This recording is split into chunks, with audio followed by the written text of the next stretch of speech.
چند دوست احباب آپس میں بحث و مباحثہ کر رہے تھے. کوئی میلاد سے بات کر رہا تھا, کوئی اصال ثواب سے بات کر رہا تھا, کوئی حاضر ناظر پر بات کر رہا تھا, کوئی نور و بشر پر بات کر رہا تھا. ارے دوستو, ایمان کیا ہے؟ اللہ فرماتا ہے تم اس وقت تک مومن ہو ہی نہیں سکتے جب تک میرے مصطفیٰ کو اپنی اولاد, اپنے ماں باپ اور کائنات کی ہر شخصیت سے بڑھ کر محبت کرو. سورۃ الکہف کی آخری آیت مبارکہ کا ابتدائی آیت جو میں نے پڑھا ہے, جس میں اللہ رب العزت نے آقا علیہ السلام کو کہا, قل اے حبیب فرما دیجیے, انما انا بشر مثلکم, کہ میں بشریت کے لحاظ سے, خلقت کے لحاظ سے تمہاری مثل بشر ہوں. بڑے غور کے ساتھ یہ سمجھیے گا, اگر آپ کوئی مضمون پڑھیں, کوئی کہانی پڑھیں, کوئی افسانہ پڑھیں, کوئی آرٹیکل پڑھیں, کوئی اسٹوری پڑھیں, تو اگر آپ سیاق و سباق کو کاٹ کر, اس کے ریفرنس کو کانٹیکٹ کو کاٹ کر درمیان میں سے کوئی بات نکال کر سمجھیں گے تو آپ کی سمجھ میں نہیں آئے گی. جب تک آپ اس کے آغاز سے لے کر اختتام تک, ابتدا سے لے کر انتہا تک, اس کی بگننگ سے لے کر اینڈنگ تک نہ پڑھیں, اس وقت تک کوئی بھی مضمون آپ کی سمجھ میں نہیں آ سکتا. مثلا سورہ نساء میں اللہ رب العزت نے فرمایا, یا الذین آمنوا لا تقربوا الصلاۃ, اے ایمان والو نماز کے قریب مت جایا کرو.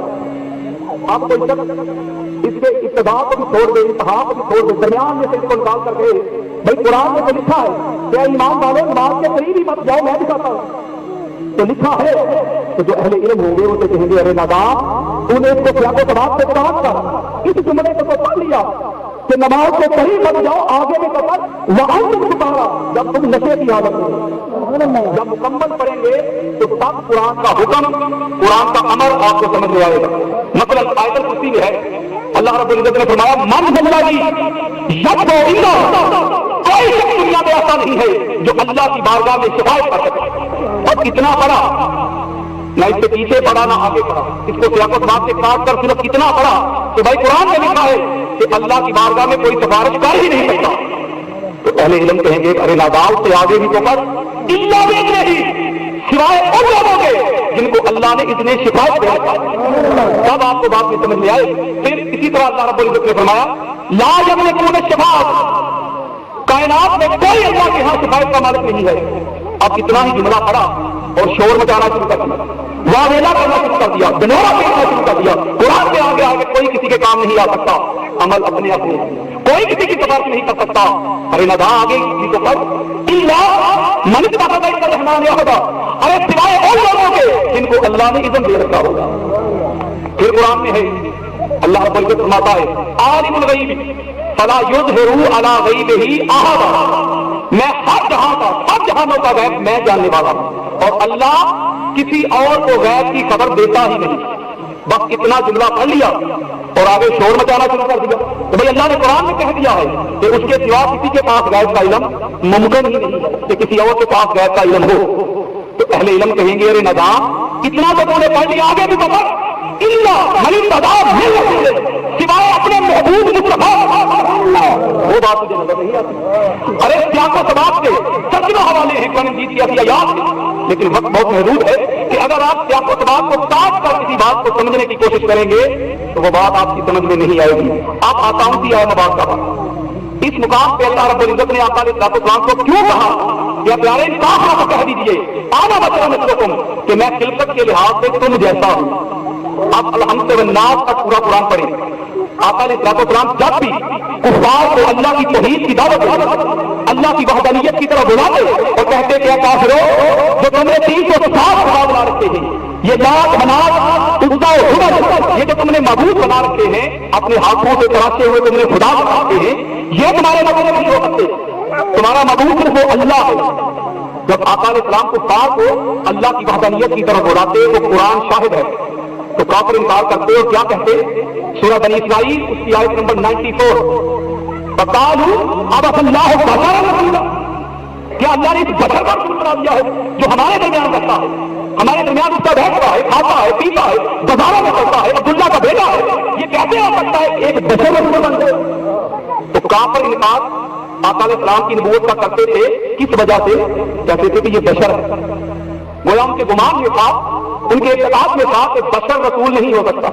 سوچتے وہ بھی یہی تھے.